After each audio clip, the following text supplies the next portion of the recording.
yung ating nilutong sisig taupa, guys.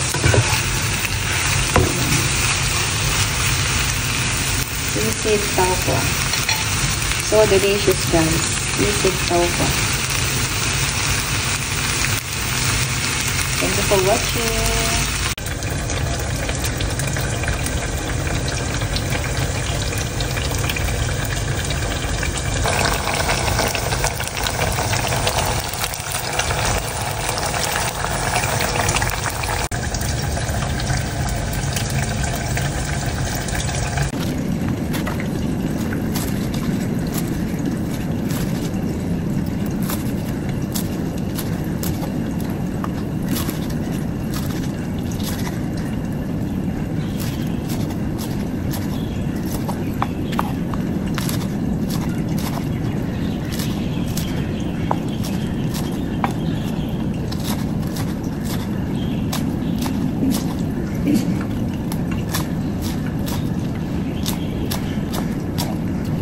So guys, magluluto tayo ngayon ng taukuwa sisig.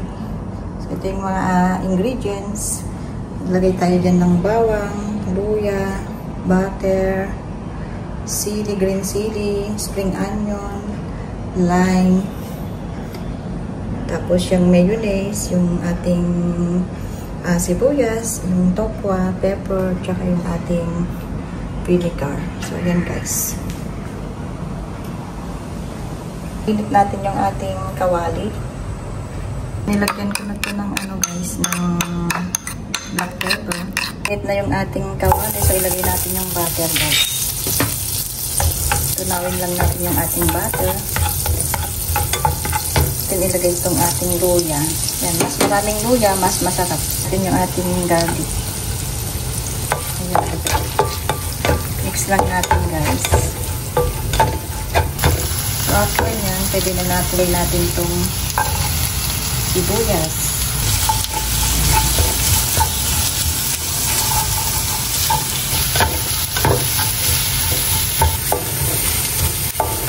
Yan, pwede na natin ilagay itong ating fried taupo. Ilagay tayo dyan ng salt. Ayan. Ilagay na din natin yung ating sili.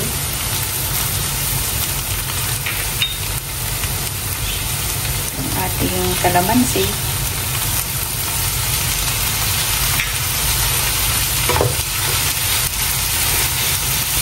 Haluin lang natin. Maglagay din tayo ng konting vinegar.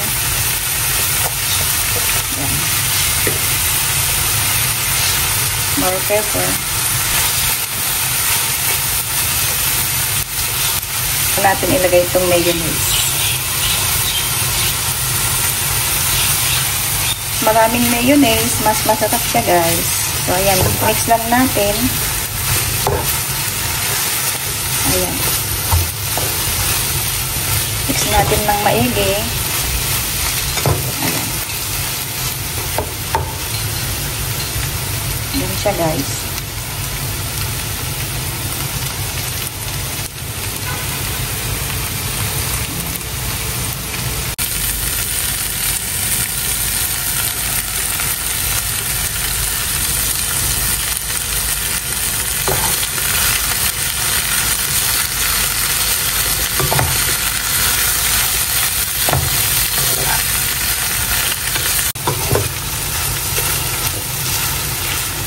Ayan guys, luto na.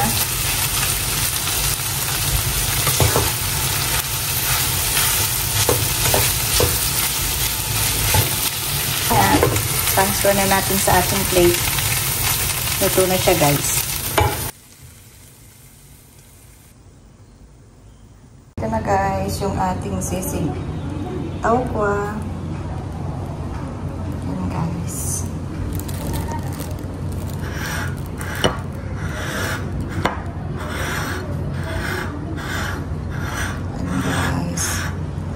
So delicious guys.